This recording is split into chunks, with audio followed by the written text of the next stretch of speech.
पहाड़ों के दरमियान शहरों के शोर गुल से दूर एक छोटा सा गांव था जिसे स्नोवेल कहते थे। स्नोवेल दूसरे गांव से बहुत मुख्तलिफ था। ये साल के आधे हिस्से तक मोटी बर्फ की चादर में ढका रहता था।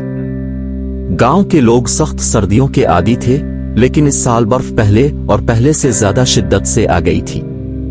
गांव में एक नौजवान लड़का एलरुक रहता था।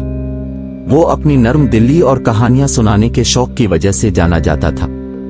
हर शाम वो गांव के बच्चों को एक बड़े अलाव के गिर्द जमा करता और बहादुर जंगजुओं, अक्लमंद जादूगरों और बर्फानी पहाड़ों के पार रहने वाली जादुई मखलूकात की कहानियां सुनाता। लेकिन इस बार की सर्दी मुख्तलिफ थी। बर्फ ने रास्ते बंद कर दिए थे और तेज यखबस्ता हवाएं गांव में गूंज रही थीं, जिसकी वजह से लोगों का बाहर निकलना मुश्किल हो गया था। बुजुर्ग परेशान थे कि गांव के खाने का जखीरा खत्म ना हो जाए। जो बच्चे पहले बर्फ में खेलते थे अब घरों में दबके बैठे कांप रहे थे और भूखे थे। एक रात जब लड़क अपने चूल्हे के करीब बैठा था तो उसे हुआ में एक हल्की सी सरगोशी सुनाई दी। ऐसा महसूस हो रहा था जैसे खुद बर्फ उसे पुकार रही हो। तजस्सुस ने खौफ पर काबू पा लिया और वो एक मोटी ऊनी चादर में लिपट कर बाहर निकल आया। पूरा गांव खामोश था, सिर्फ दरख्तों में से गुजरने वाली हवा की सरसराहट सुनाई दे रही थी। फिर अंधेरे में से एक पुरस्रार बूढ़ा शख्स नमूदार हुआ। इसकी दाढ़ी लंबी और बर्फ की तरह सफेद थी और उसकी आंखें जिमी हुई चमकते सितारों की मानिंद लग रही थीं। उसने अपना नाम एल्ड्रीन बताया और कहा कि वो सरमाई मुहाफिज है। मैं सदियों से स्नोवेल की निगरानी कर रहा हूं, एल्ड्रीन ने अपनी गहरी पुरसुकून आवाज में कहा। लेकिन इस बार की सर्दी आम नहीं है। एक तारीक यखबस्ता ताकत ने जमीन को जकड़ लिया है और ये पहले से ज्यादा सर्द होती जा रही है। अगर ऐसा ही रहा तो तुम्हारा गांव जिंदा नहीं रहेगा। एलरुक का दिल जोर जोर से धड़कने लगा। क्या उसे रोका जा सकता है? एल्ड्रीन ने सर हिलाया।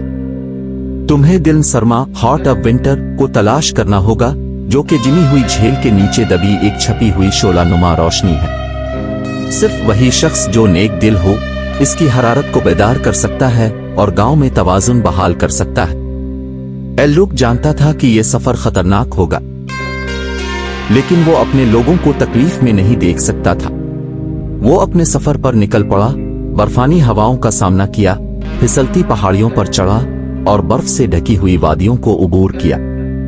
कई घंटों की तलाश के बाद वो जिमी हुई झील के किनारे पहुंचा, जहां बर्फ चांदनी में चमक रही थी।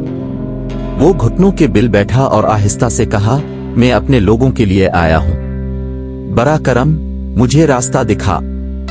जैसे ही इसके अल्फाज हुआ में घुले, झील की बर्फ में दरार पड़ गई और उसके नीचे से एक छोटा चमकता हुआ अंगारा जाहिर हुआ।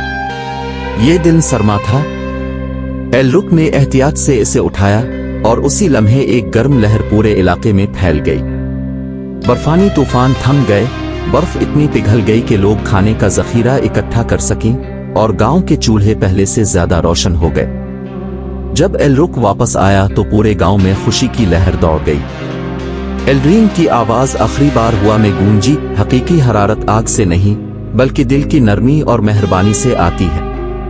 इस दिन के बाद स्नोवेल के लोग कभी भी सर्दियों से नहीं डरे, क्योंकि उन्होंने सीख लिया था कि सबसे सख्त और यखबस्ता लम्हों में भी असल हरारत बहादुरी, हमदर्दी और इत्तेहाद में पोशीदा होती है। कहानी का सबक, सबसे तारीक और सर्द तरीन लम्हों में भी असल गर्मी वो मोहब्बत, मेहरबानी और हिम्मत है जो हम दूसरों के साथ बांटते हैं।